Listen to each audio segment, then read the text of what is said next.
Que honra, que alegria e que privilégio estar aqui com vocês na Eleve Conference. Meu Deus, quem está animado aí? Quem está recebendo da parte de Deus nesse lugar? Eu confesso para vocês que eu estou muito animado. Eu tenho recebido tanto da parte de Deus nesses dias. Eu tive o privilégio de ser convidado pelo pastor Marcos e pela Mari para participar da Eleve Conference em 2019, para trazer uma mensagem de Deus. Eu falei, meu Deus, que honra, me sentindo aquele filho favorito de Deus para compartilhar naquele tempo. Depois de um ano ele me convidou de novo para voltar em 2020, trazer uma mensagem então na Eleve Conference de 2020. Hoje eu estou aqui de volta e eu confesso, viu Marcos, que nem acreditando nesse convite, nessa oportunidade de estar aqui. Dessa vez, como ele falou, não poderia vir apenas para ministrar. Quem não se assenta para aprender, não pode levantar para ensinar. E vim então com a minha esposa, muito bem acompanhado pelos meus 3 filhos, Lorena pastora junto comigo, lá na Central, João, Pedro e Felipe, nada contra os Tiagos, mas no meu barquinho ficou o João, o Pedro e o Felipe. E também eu vim muito bem acompanhado, como ele falou, com a galera da Central. São os pastores voluntários da Central, são coordenadores de células, são supervisores de um grande grupo de células, uma multidão de pessoas, e eu queria honrar a vida deles, queria pedir para eles ficarem de pé. Pastor Bruno Bernardo, Aline, pastor Rodrigo, Kate, cadê a galera? Gabriel, Lucas e Marcela, cadê a turma? Fica de pé todos os supervisores, Davi e Carol, olha lá aquela galera, uma salva de palmas para eles. Gabriel, Paiva, Kim, qualquer um poderia vir aqui ministrar e compartilhar um pouco daquilo que Deus tem feito nesse meio. Como Deus então me trouxe, se prepare então para receber aquilo que Deus tem para você. Antes eu preciso falar 2 coisas. Primeiro, eu preciso honrar a vida do pastor Marcos Madaleno, a vida da Mari, como eu tenho recebido aqui na Eleve, como eu tenho aprendido com vocês, como Deus tem me impulsionado, e eu falo assim com tranquilidade, são os líderes de jovens mais relevantes da nossa nação. Eu queria que você desse um forte aplauso para eles, para toda a equipe da Eleve, para todos os pastores que fazem parte desse time, e também está ali o pastor Carlito Paz, pastora Leila, esse casal pastoral, pais espirituais da nossa nação, que sem dúvida nenhuma lideram a igreja mais inspiradora do Brasil, não é verdade? Uma salva de palmas então para a igreja da cidade, pastor Carlito Paz. Eu estou aqui segurando esse microfone aqui, apertando aqui, vendo se eu acerto. Eu não sei se vai dar certo, espero que sim, porque é o microfone do pastor Carlito, entendeu? Então usar o microfone do Carlito, você já percebe assim a responsabilidade, mas vai dar certo em nome de Jesus. Eu quero falar aqui rapidamente para aqueles que ainda não tiveram oportunidade de me conhecer, seja em 2019, 2020, 3 coisas ao meu respeito. Primeira coisa, eu sou apaixonado por Jesus. Tem alguém apaixonado por Jesus aí? Uau!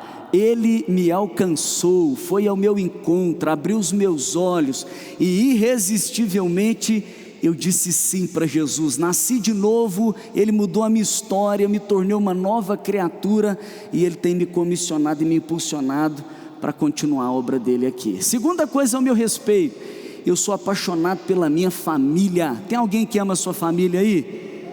Meu Deus, eu sou muito bem casado com a Lorena e pai desses 3 filhos que falei para vocês. E eu vou dizer uma coisa aqui, o seu casamento, a sua família, nesse momento que nós estamos vivendo na nossa nação, talvez seja um dos maiores presentes que você pode deixar como um legado, como uma marca nos dias de hoje. Então, ame a sua família, invista na sua família e dedique para construir uma família abençoada por Deus. Coisa boa, agora vai fluir. Obrigado, irmão, pelo carinho. Terceira coisa, eu sou apaixonado pela minha igreja. Tem alguém que é apaixonado pela sua igreja aí? Uma salva de palmas a Deus pela nossa igreja também. Representa aqui a Central, estou debaixo da liderança do meu pastor Paulo Mazzoni, que eu tenho um privilégio de fazer parte desse time. Foi ali que eu me converti, foi na Central que eu nasci de novo, ali que, participando de um pequeno grupo, de uma célula, os meus olhos se abriram e eu entendi o chamado, o propósito de Deus para a minha vida e comecei a servir. Uma das razões que eu amo a Central e entendo que a Central é uma igreja que tem feito história, que está fazendo história, e nós estamos nessa conferência que uma das ênfases aqui é sem história, sem glória. Por que a Central está fazendo história? E eu posso dizer para você, porque é uma igreja comprometida com a grande comissão, é uma igreja comprometida com a missão de Jesus, de levar o evangelho a todas as pessoas e transformá-las no poder do Espírito Santo em verdadeiros discípulos de Jesus. E nós entendemos que esse chamado não é uma exclusividade do pastor, nós entendemos que esse chamado é um chamado de toda a igreja. Então a Central é uma igreja, assim como a igreja da cidade, que faz de cada crente um ministro, de cada crente um discipulador, de cada cristão um multiplicador da vida de Deus, daquilo que recebeu da parte de Deus. E assim, na Central, nós começamos uma transição há cerca de 20 anos e nós abrimos os nossos primeiros 15 grupos, levantando 15 líderes para, assim como um pastor, pregar o evangelho, fazer discípulo, discipular pessoas, conduzindo eles à plena maturidade cristã. Éramos cerca de 350 pessoas e hoje, pela graça de Deus, nós somos cerca de 14 mil pessoas e 2.000 grupos, 2.000 células. Isso é o que? É um movimento de Deus. Isso é o que? É uma igreja comprometida com a grande comissão: fazer discípulos, multiplicar e passar o bastão para essa geração. Eu quero te encorajar a você se posicionar como um discípulo na sua igreja, cooperar com aquilo que Deus está fazendo lá. Durante essa pandemia, nós também não paramos. A obra de Deus nunca pode parar, e nesse tempo, pela graça de Deus, nós expandimos então de 1.900 grupos, abrimos 2.400 grupos de forma online, alcançamos cerca de 19.000 pessoas. Por quê? Porque aquele que quer fazer história não pode parar, é um fazedor de discípulos, é um multiplicador, é alguém comprometido com a grande comissão. E eu quero ministrar isso no seu coração, para você ser esse que ame a Jesus, ame a sua família, ame a sua igreja e coopere com a obra, com aquilo que Deus está fazendo na sua igreja. Tem alguém aí que recebe? Receba em nome de Jesus. Deus então me inspirou a escrever esse livro, Células Excelentes, onde eu compartilho um pouco desses princípios. Tenho vivido 15 anos liderando células. Já durante essa pandemia tive a alegria, junto com a minha esposa, continuo liderando um pequeno grupo até hoje. A nossa célula abriu 8 células durante a pandemia, 8 pequenos grupos. O resultado foi multiplicar em 5 grupos, formando discípulos. Alcançamos, através desses 5 grupos, 47 pessoas. Aqui eu não compartilho só as minhas experiências, mas toda a experiência da Central, com base nesses pequenos grupos. Hoje é o livro, o material que nós utilizamos para formar todos os líderes de célula. E aqui tenho uma dedicatória, um endosso do pastor Carlito Paz, também do Marcos Madaleno. E eu quero encorajar você que quer ser um cristão poderosamente usado por Deus, a não apenas ler, mas praticar esses princípios e ser poderosamente usado por Deus. Não assistir o que Ele está fazendo no mundo, mas escrever história nessa geração, cumprindo a grande comissão, fazendo discípulos e multiplicando para a glória de Deus. Amém? Amém. Eu quero agora compartilhar com vocês um texto que Deus colocou no meu coração para cooperar com essa mensagem de fazer discípulos, de multiplicação e de escrever história. Eu queria que você orasse junto comigo para Deus falar com você. Faz a sua própria oração, peça para o Espírito Santo de Deus falar com você. Deus, eu oro junto com os meus irmãos e eu peço que a tua palavra, uma vez lida, cumpra cumpra o resultado dela, penetre em cada coração, em cada espírito, em cada alma, separa mesmo, Pai, gera um discernimento em cada vida e cumpra o propósito pelo qual ela está sendo liberada. Faz, Deus, cumpra, Deus, a tua obra, o teu propósito nessa hora, em cada um, em nome de Jesus, amém. E o texto que eu quero ler com vocês, eu estou aqui no meu smartphone, se você quiser, para ficar mais fácil também, ligar aí, Hebreus capítulo 12, eu quero ler do verso 1 ao verso 4, diz assim a palavra de Deus: portanto,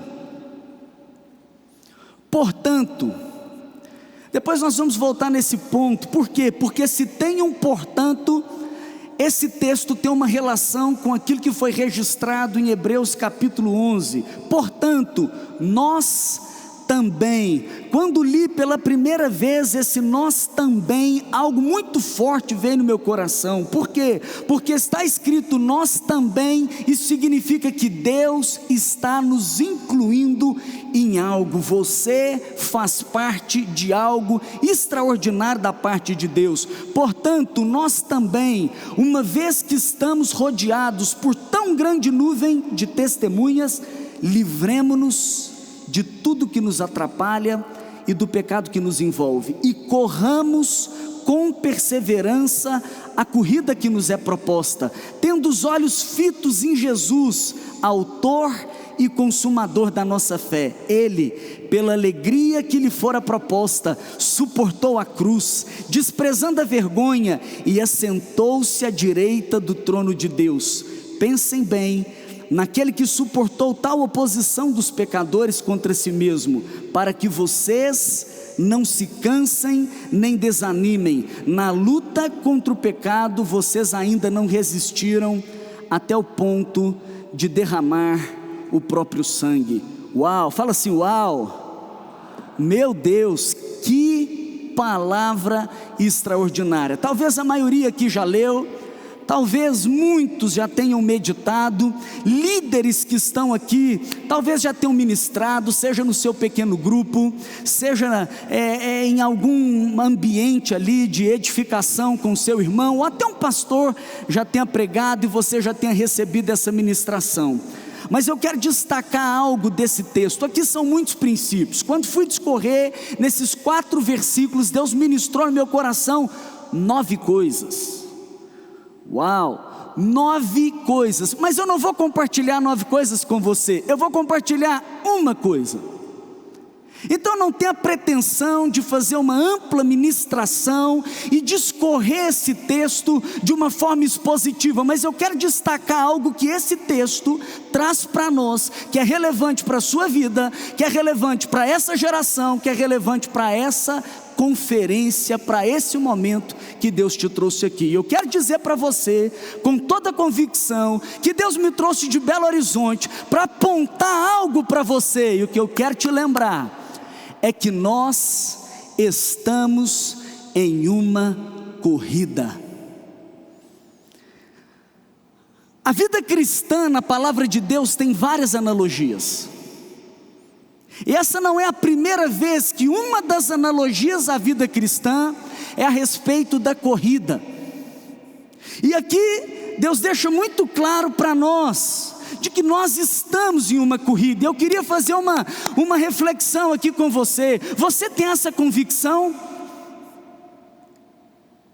Nós estamos em uma corrida. A vida cristã é como uma corrida. Isso significa que não é um parque de diversões. Embora a vida com Deus pode e deve ser divertida, isso não significa então que a vida cristã é um rolé, é um passeio ou feita para você viver assentada. A vida cristã é como uma corrida. Fala assim, corrida. E se há uma corrida, ela tem um ponto de partida, ela tem uma linha de chegada.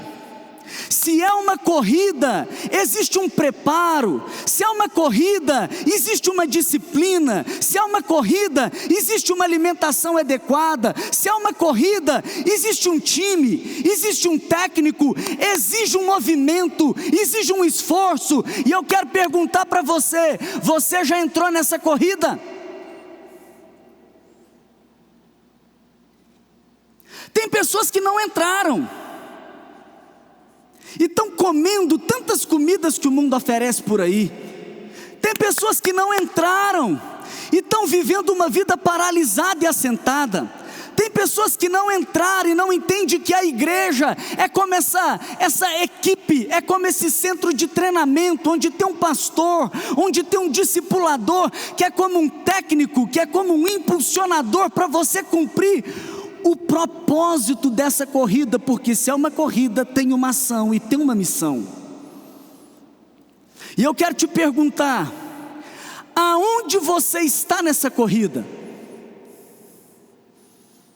Você está do lado de fora, e você precisa então passar pelo ponto de partida e entrar nessa corrida.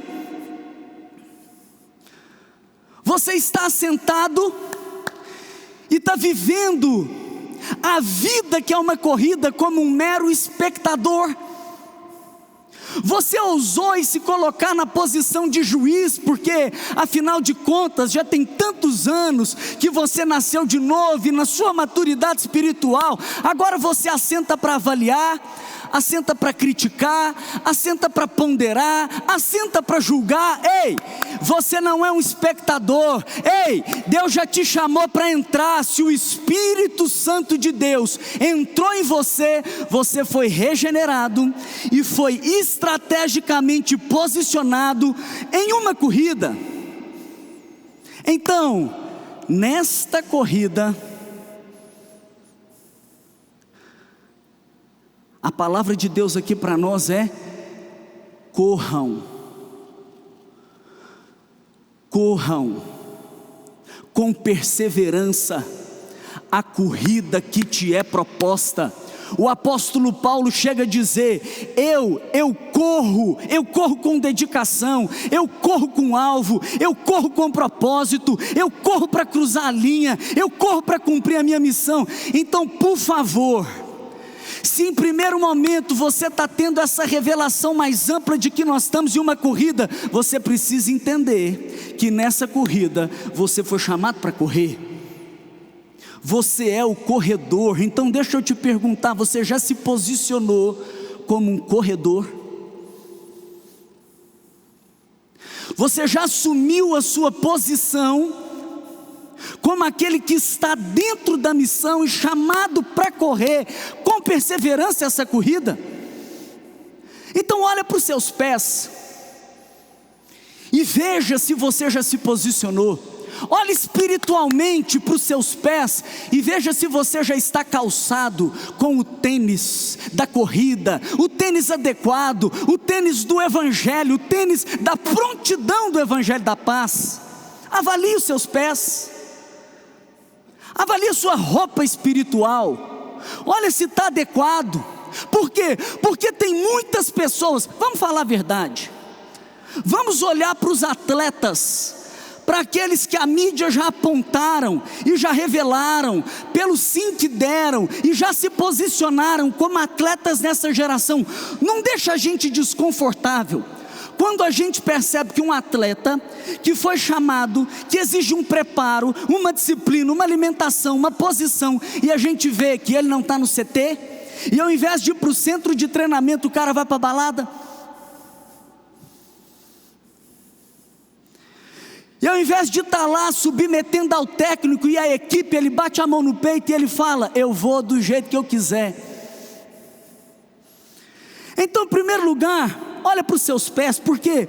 Porque se você não está com o tênis adequado, meu amigo, você precisa mudar o seu sapato. Eu não quero te escandalizar, mas vamos falar a verdade. Se eu sou um corredor, essa calça não é apropriada para correr, porque ela limita. E infelizmente tem muitas pessoas que se dizem um corredor,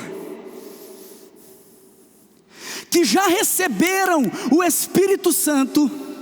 E o Espírito Santo, deixa eu te dizer algo, ele não te aponta para você se tornar um corredor. Se você recebeu, ele já te fez um corredor.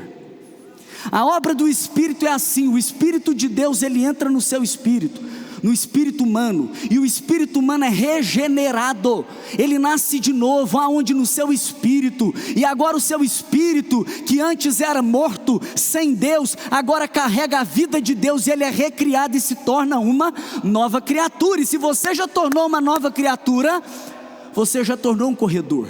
Só que tem muitos que já se tornaram um corredor e não estão vivendo como um corredor, não estão vivendo como um cristão, não estão participando desse ambiente de igreja, no sua equipe, não estão sendo treinados, não estão sendo discipulados ou alimentados adequadamente na palavra, e mais, nem estão usando a roupa adequada. E quando eu falo de roupa adequada, eu não estou falando nem de algo estético. Não é para alguém olhar para você e ver que você tem um estilo de crente, um jeito de crente, mas é espiritualmente falando, você se despir do velho homem, e você se vestir e assumir a sua identidade. Qual é a parada daquele cara que está lá na mídia, vivendo uma vida desregrada? Era para estar no centro de treinamento, era para estar participando dos treinos, era para estar submetendo ao técnico, era para estar tendo uma alimentação adequada. A parada é o quê? Ele está vivendo fora da identidade dele, e ele precisa ser reposicionado. E eu quero dizer para você, que Deus quer reposicionar você. E se algo precisa ser removido, você tem que se expor. Eu não quero te escandalizar, mas com essa calça eu não vou conseguir correr, eu preciso tirar.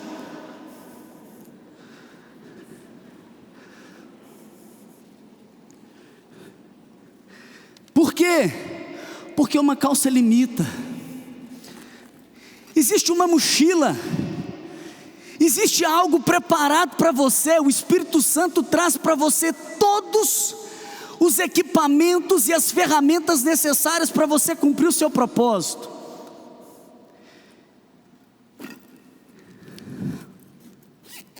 Então eu quero te encorajar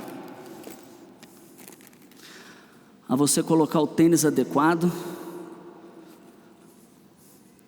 e eu quero te encorajar a você se posicionar como aquele que foi chamado para correr. Olha o que a palavra de Deus diz em Efésios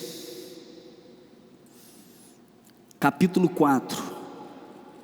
Efésios capítulo 4, no verso 1, diz assim: é o apóstolo Paulo: eu rogo a vocês, para que vocês vivam de maneira digna da vocação que receberam. Ei, Deus trouxe um pastor para falar para vocês que há uma súplica de Deus já registrada na sua palavra. Atenção, geração, há uma convocação para você viver de maneira adequada e apropriada. Não quem está assistindo uma corrida, não quem está numa balada vivendo uma maneira desregrada, mas se posicionar. E nesse mesmo capítulo o apóstolo vai dizer para mim e para você, ele diz assim, a partir do verso 17, eu vou ler o verso 22. Quanto à antiga maneira de viver, vocês foram ensinados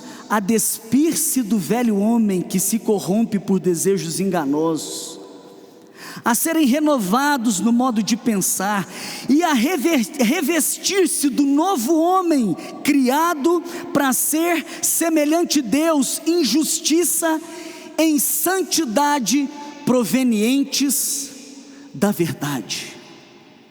Se existe uma corrida, você precisa se posicionar como um corredor.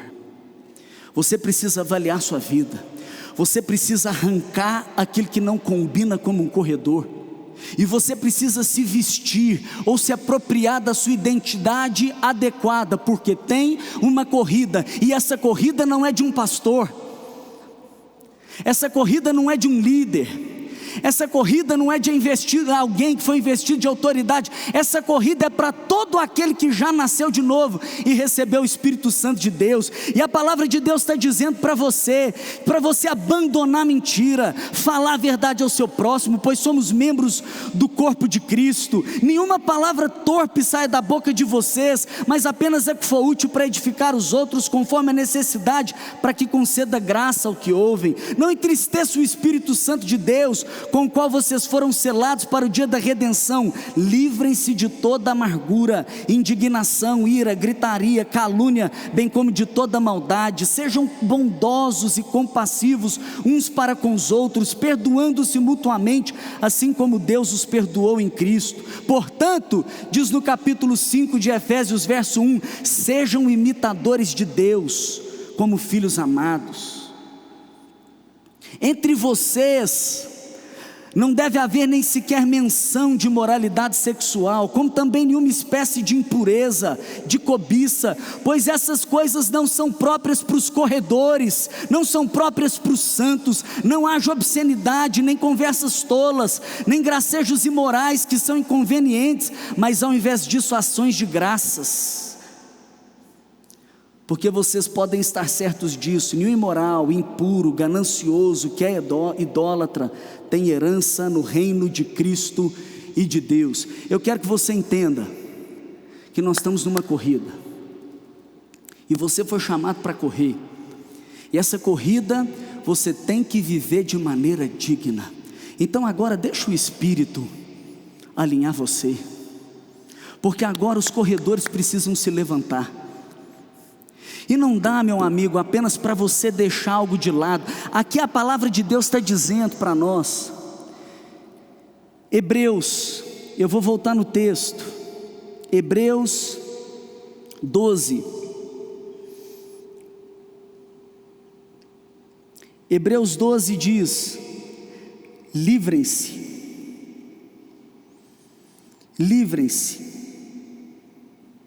de tudo que nos atrapalha e do pecado que nos envolve, e corramos com perseverança a corrida que nos é proposta. Você pode se livrar do pecado, mas tem coisa que te atrapalha na corrida, que não é pecado, mas pode comprometer o propósito que Deus tem para você. Por isso, uma coisa é você ser posicionado para correr, e nessa corrida outra coisa é você se aprimorar, e para você desenvolver, para você correr com ainda mais eficácia, para você ser ainda mais assertivo no cumprimento do seu propósito. E tem muitas pessoas então que se posicionam como um corredor.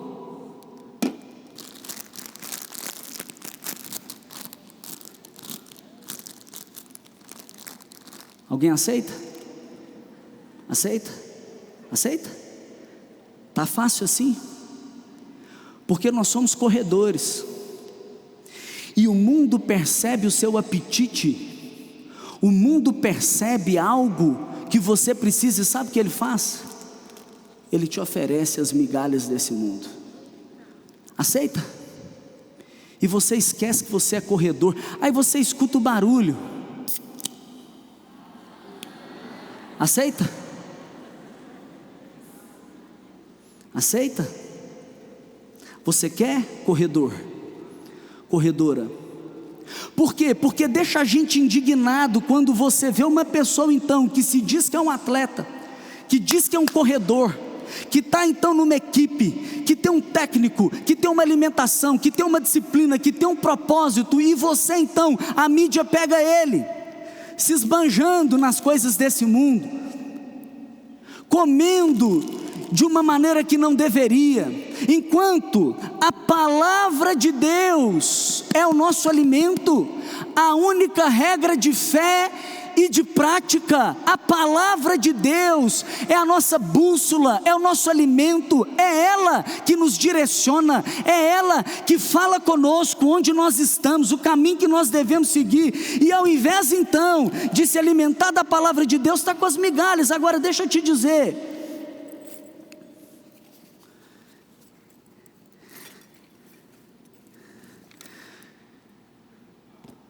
Existe um alimento apropriado para você.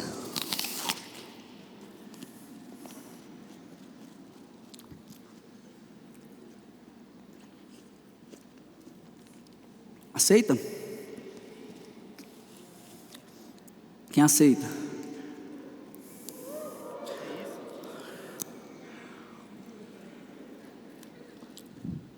Hidrata, vitamina, nutrientes. O que isso aqui faz de bom?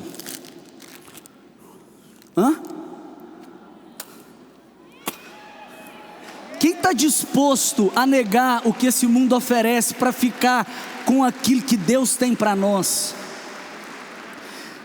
Quem está disposto a recusar as comidas desse mundo para ficar com aquilo que Deus tem para nós? O alimento dele, a verdade dele, os ensinos dele, os princípios dele. Quem está disposto a se livrar de tudo que atrapalha, do pecado que envolve? Para quê?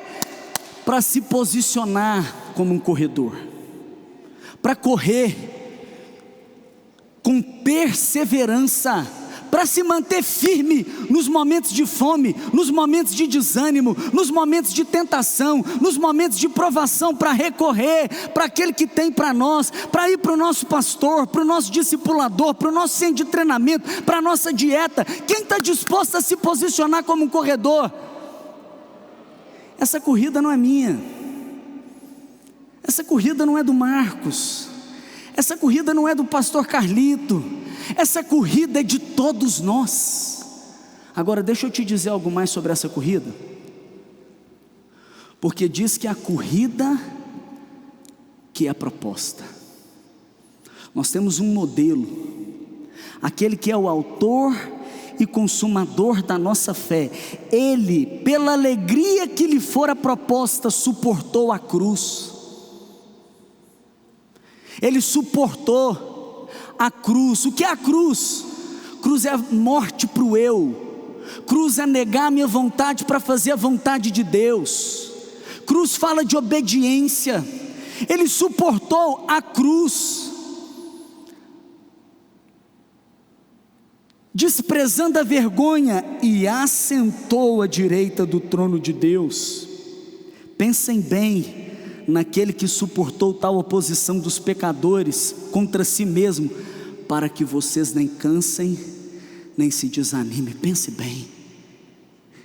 Olha o que finaliza dizendo: na luta contra o pecado, vocês ainda não resistiram até o ponto de derramar o próprio sangue. Entenda bem, tem uma corrida, e essa corrida não é uma corrida de obstáculos, embora tenha obstáculos.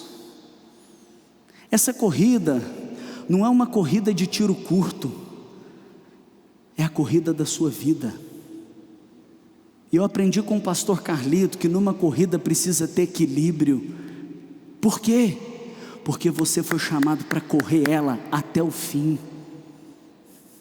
Agora, que corrida é essa?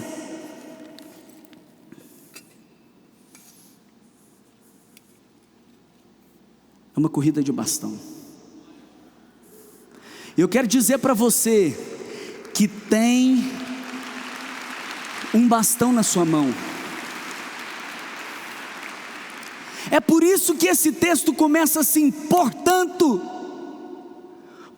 que também nós estamos incluídos. Aonde? Na corrida. Corramos com os olhos fitos em Jesus. Por quê? Porque aqueles correram. Quem? Começa com Abel. Ele correu e sabe o que ele fez? Ele ofereceu um sacrifício superior. Esse bastão passa para Enoque, e sabe o que Enoque fez? Enoque andou com Deus. Esse bastão chega na mão, sabe de quem? Do pai da fé, Abraão, que entendeu que a corrida dele não era realizar uma grande construção, mas consistia em gerar um filho para Deus. E sabe o que ele fez? Ele não colocou aquele filho no lugar de Deus, mas ele estava disposto a sacrificar, porque ele sabia que aquele que chamou ele para correr era capaz de ressuscitar. Ele ofereceu, e esse bastão chegou na mão de Isaque, aquele que foi abençoado por Abraão, e que abençoou Jacó, e que abençoou José. E José sabia que tinha uma terra prometida, que havia sido liberada pelo bisavô, e ele falou: nós vamos chegar lá, nós vamos desfrutar daquela nova Jerusalém, nós vamos desfrutar da vida com o Senhor. E ainda que eu não chegue lá, os meus ossos vão chegar, então leva os meus ossos com vocês, porque eu creio naquele que prometeu. E ele passa o bastão, e esse bastão vai passando de mão em mão. Vamos encurtar a história, chega na mão de Gideão, e Gideão assumiu esse bastão na terra prometida. Ele não considerava digno, mas Deus disse para ele: vai na tua força, guerreiro, você não é fraco, eu te vejo como um forte, toma esse bastão, não é na sua força, é na força do Espírito. Vai, Gideão. Chega na mão de Samuel, chega na mão de Davi, o grande rei Davi. Meu amigo, deixa eu te contar, o que importa nessa corrida não é se você tropeçar, mas é você ter disposição para levantar e completar ela, sendo conhecido como um homem e uma mulher segundo o coração de Deus. Davi, o grande rei Davi, ainda que com seus tropeços, tomou o bastão na sua mão, e diz a palavra que ele cumpriu os propósitos de Deus na sua geração. E o bastão continuou de mão em mão, até chegar naquele que veio para esmagar a cabeça da serpente, até chegar na mão do descendente de Davi. Nasceu ele, o Messias, o Salvador, o prometido. Ele veio de uma virgem. Ele não julgou que o ser igual a Deus era algo que ele deveria se apegar. Ele se esvaziou, ele tomou a forma de homem. Ele não veio para um trono nesse mundo, ele não veio com um tapete vermelho nesse mundo, ele veio para sujar esse bastão de sangue, para depois receber a coroa que era prometida para ele. Por quê? Porque se você quer fazer história, meu amigo, você tem que estar disposto a segurar esse bastão, lidar com toda oposição, com os olhos na terra prometida que Deus tem para nós. E Jesus fez isso, ele suportou. Foi cuspe na cara, foi uma coroa de espinho, foi chibatada, transpassou uma lança nele, ele derramou sangue, ele cumpriu a sua missão. Antes de ir para a cruz, em João capítulo 17 verso 4, ele falou: Pai, eu te glorifiquei na terra, completando a obra que me destes para fazer. Ele entendia que a comida dele não era comida desse mundo, era fazer a vontade de Deus e concluir sua obra. Agora a obra dele não para, a obra dele, de Jesus, para aqui na terra, a dele. Mas ele pega esse bastão e ele passa para os seus discípulos na grande comissão. Ele diz: o que eu tinha para fazer eu fiz, agora eu vou subir, eu vou sentar no trono à destra do Pai, e eu vou liberar o Espírito para capacitar você, porque você foi chamado para correr. E esses discípulos assumiram esse bastão, eles ouviram a voz, eles se posicionaram, eles rejeitaram as comidas desse mundo, eles se livraram de tudo que atrapalhava, de todo o pecado. Por quê? Porque eles entendiam que eles tinham uma missão para cumprir aqui. E quando você vai para a história, alguns registros na Bíblia, outros registros na história dos discípulos, da humanidade, conta para nós como foi a corrida de cada um deles. Estevão foi o primeiro, mártir, morreu porque pregou com fidelidade o Evangelho. Ele foi expulso da cidade e apedrejaram ele. Ele que viu o céu se abrir, ele que viu o Filho do Homem assentado no trono, ele que vê o Espírito descendo ao encontro dele. Tiago, filho de Zebedeu, foi preso e foi decapitado. Filipe, os historiadores dizem que ele pregou na Frígia e depois foi apedrejado até a morte. Tiago, filho de Alfeu, diz que aos 99 anos ele foi apedrejado e golpeado na cabeça. Barnabé, a história conta que ele foi torturado, arrastado com uma corda ao seu pescoço e depois queimado vivo. Marcos, os relatos contam que ele foi arrastado pelas ruas de Alexandria a ponto de ser despedaçado. Simão Pedro foi condenado à morte, crucificado em Roma por ordem de Nero, e quando ele estava sendo crucificado, ele pediu para ser crucificado de cabeça para baixo, porque ele não se sentia digno de ser crucificado da maneira que o seu Senhor Jesus tinha sido. André pregou o evangelho em muitas nações na Ásia, e ele foi crucificado numa cruz em forma de X. Bartolomeu, aquele que Jesus disse: eis aí um verdadeiro israelita, em quem não há dolo, foi esfolado vivo e depois crucificado de cabeça para baixo. Tomé morreu na Índia e foi lançado em uma fornalha. Mateus, os historiadores dizem que ele foi cravado na terra e decapitado na Etiópia. Simão Zelote, crucificado. Matias, amarrado em uma cruz e apedrejado, por último, decapitado. Lucas, pendurado pelo pescoço em uma oliveira, por idólatras na Grécia. João foi lançado num caldeirão de óleo fervente, e depois de ter sido livrado, foi lançado na ilha de Patmos, onde era ali destinado aos piores infratores. Eu ainda não li o apóstolo Paulo, porque antes de ler o apóstolo Paulo, eu quero ler com você o que a Bíblia diz em 2 Coríntios capítulo 11. Olha o que disse o apóstolo Paulo. Ele falou assim: são eles servos de Cristo? São eles corredores? Eles se posicionaram para fazer história? Estou fora de mim para falar dessa forma. Eu ainda mais, trabalhei muito mais, fui encarcerado mais vezes, fui açoitado mais severamente, exposto à morte repetidas vezes, 5 vezes recebi dos judeus 39 açoites, 3 vezes fui golpeado com varas, 1 vez apedrejado, 3 vezes sofri naufrágio, passei por 1 noite e 1 dia exposto à fúria do mar, estive continuamente viajando de uma parte a outra, enfrentei perigos nos rios, perigos de assaltantes, perigo dos meus compatriotas, perigos dos gentios, perigos na cidade, perigos no deserto, perigos no mar, perigos dos falsos irmãos. Trabalhei arduamente, muitas vezes fiquei sem dormir, passei fome e sede, muitas vezes fiquei em jejum, suportei frio e nudez. Além disso, enfrento diariamente uma pressão interior, a saber, a minha preocupação com todas as igrejas. Apóstolo Paulo, em Atos capítulo 20, eu quero ler com vocês. Atos capítulo 20, verso 17. De Mileto, Paulo mandou chamar os presbíteros da igreja de Éfeso. Quando chegaram, ele disse: vocês sabem como vivi todo o tempo que estive em vocês. Eu não vivi assentado e assistindo, eu não vivi julgando, eu não vivi de fora.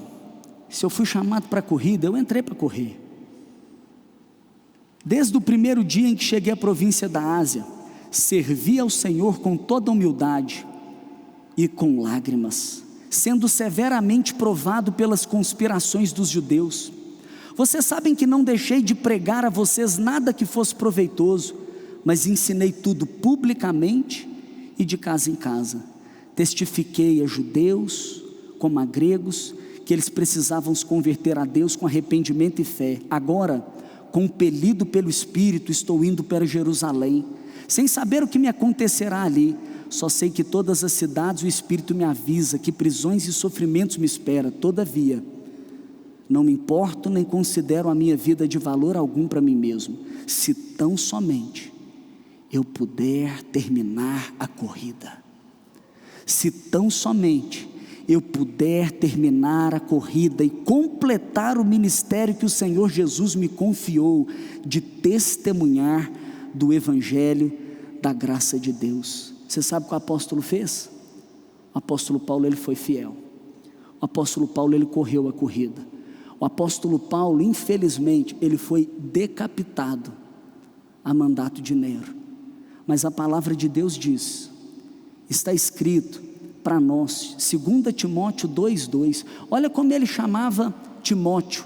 Eu vou ler o verso 1, meu filho, fortifique-se na graça que há em Cristo Jesus. Ele chamava Timóteo de filho, Tito de filho, João, discípulo de filho. Todos os que foram sucessores ali, eram discípulos dele. As palavras que me ouviu dizer, na presença de muitas testemunhas, confia a homens fiéis, que sejam também capazes de ensiná-las a outro. O que o apóstolo Paulo estava fazendo? Passando o bastão. Esse bastão vem passando, mas você precisa entender que o bastão que chega na nossa mão, ele é um bastão sujo de sangue. Sangue de mártires, sangue do próprio Cristo, que deu a sua vida para fazer com que o Evangelho chegasse até nós, deu a sua vida para nos incluir nessa corrida. Eu poderia falar dos reformadores, eu poderia falar dos avivalistas, mas eu não posso deixar de falar dos nossos pais da fé. Por quê? Porque dá uma olhada onde você está hoje, dá uma olhada nesse prédio, dá uma olhada na blusa que alguns estão vestindo, na quantidade de Bíblias que nós temos por aí. Ontem a gente tinha uma de Zuscope. Tem Bíblia da capa descolada, meu amigo. Tem a blusa que você usa gospel, que você chega na sua faculdade, na sua sala de aula, o cara olha para você e fala, que blusa top. E você pode falar, é da minha juventude. Hoje tem o Christian Cool. Nós hoje somos milhares, meu amigo. Está fácil namorar uma crente, casar com um crente. Mas deixa eu te lembrar uma coisa. Na década de 50, no nosso país, nós éramos cerca de 3,4% de evangélicos. Na década de 60, nós tínhamos aqui no Brasil 4,3%. Na década de 70, 6%. Na década de 80, um pouco mais. Na década de 90, 9%. Em 2000 nós chegamos talvez a cerca de 16%. Em 2010, 22%. Agora 2020, 33%. Alguns vão dizer que hoje nós já somos cerca de 80 milhões no Brasil, cerca de 38%. Agora, vê quando esse bastão chegou na mão do pastor Carlito. Com 14 anos ele assumiu um bastão, se posicionou como quem estava na corrida. Com 21 anos assumiu seu primeiro pastoreio. Com 22 anos liderava cerca de 200 pessoas no Rio Grande do Sul. Com 27 anos, 600 pessoas aqui nessa igreja. Se passaram quantos anos? 20 e poucos anos. 600 pessoas. Hoje são 19 mil pessoas. 19 mil. São milhares de igrejas abençoadas. E o que eu preciso que você entenda? Eu preciso que você entenda que nós estamos numa corrida. Eu preciso que você entenda que você foi chamado para correr. Eu preciso que você entenda que é uma corrida de bastão, e que você está recebendo o bastão de uma geração. Esse bastão que está na nossa mão é um bastão que vem cheio de sangue. E todas as vezes que você come as migalhas desse mundo, você está desprezando o sangue de mártires. Todas as vezes que você se assenta, ao invés de levantar para correr, você está desprezando aquele que colocou o bastão na sua mão e te chamou para correr. Nós estamos recebendo um bastão. Agora tem um desafio.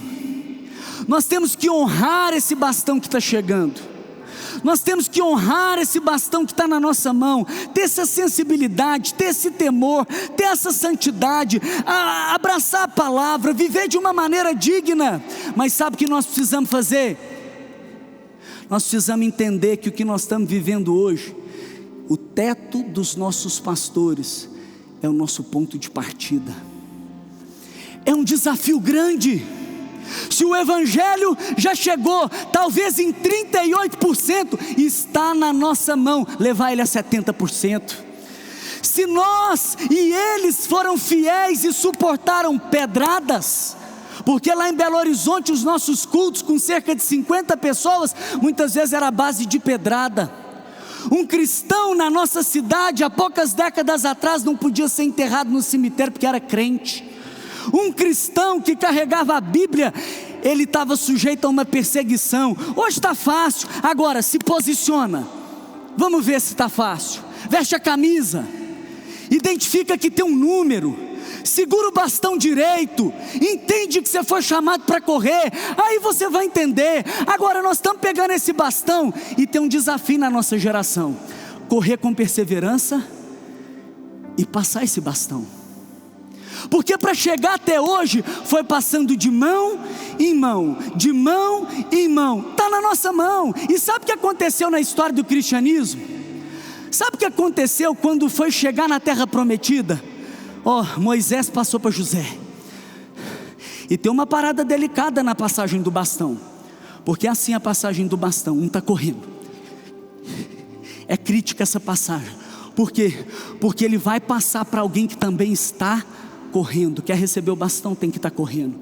E ele vai passar o bastão, e ele passa o bastão, e sabe quem pega? Josué. E Josué vai correr, ele está correndo para entrar na terra prometida. Ele vai entrar, tem uma promessa. Mas sabe o que acontece quando entra na terra prometida? Aqui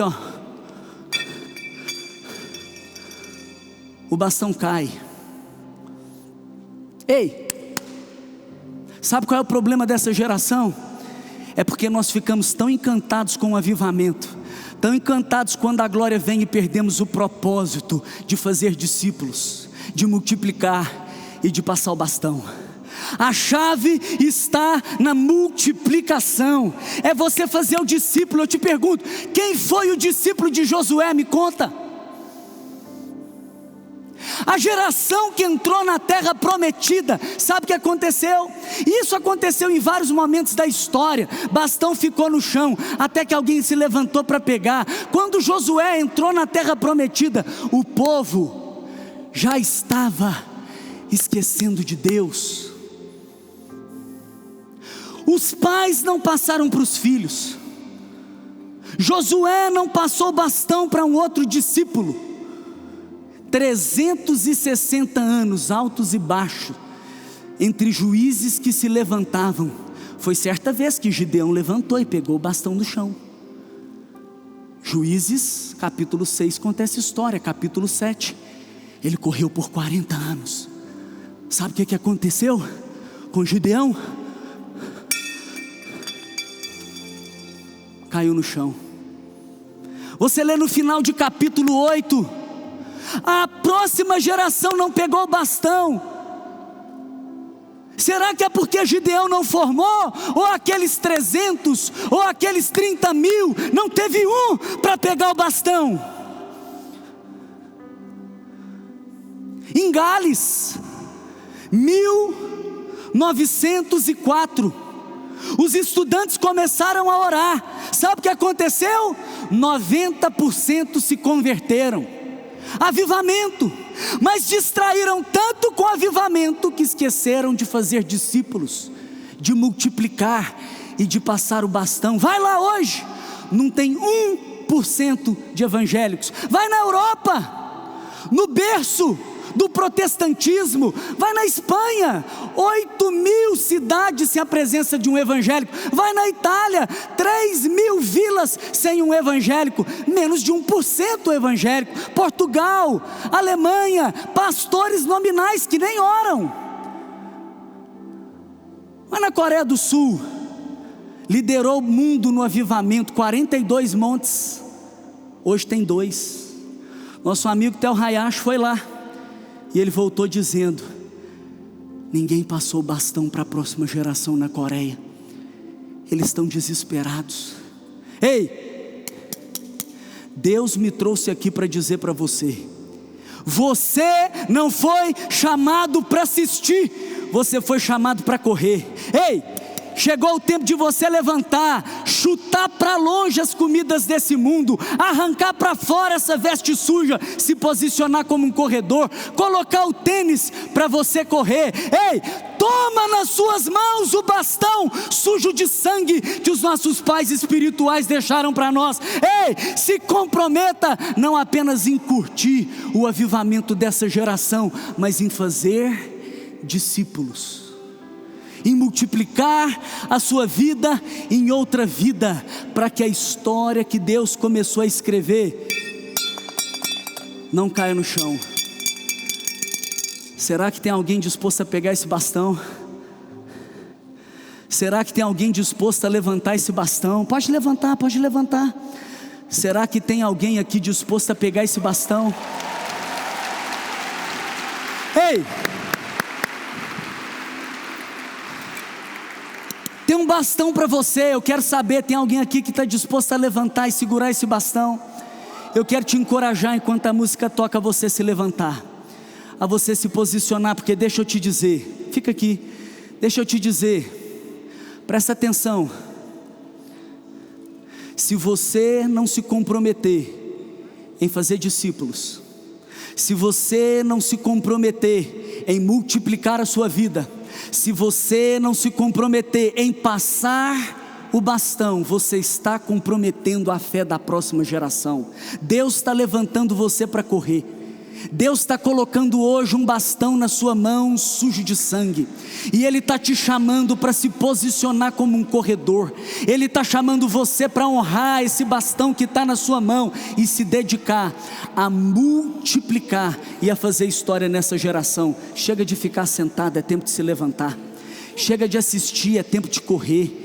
Chega, Deus está levantando você. Levanta, não para assistir o que Deus está fazendo, mas para escrever história. Vai, espiritualmente pega esse bastão e diga para o Senhor: eu vou correr com perseverança a corrida que me é proposta. Jesus é o meu modelo, eu vou olhar para Ele e eu vou correr a ponto de derramar o meu sangue também. Eu vou pagar o preço que for preciso, eu vou viver o verdadeiro evangelho, eu vou multiplicar, eu vou fazer história no Brasil. Carlito, nós vamos te honrar. Carlito, nós vamos ir além. Carlito, nós estamos juntos. Marcos Madaleno já pegou, ele assumiu aqui junto com a Mari 180 jovens, hoje são 5.000 em toda a IC. É hora de pegar e multiplicar.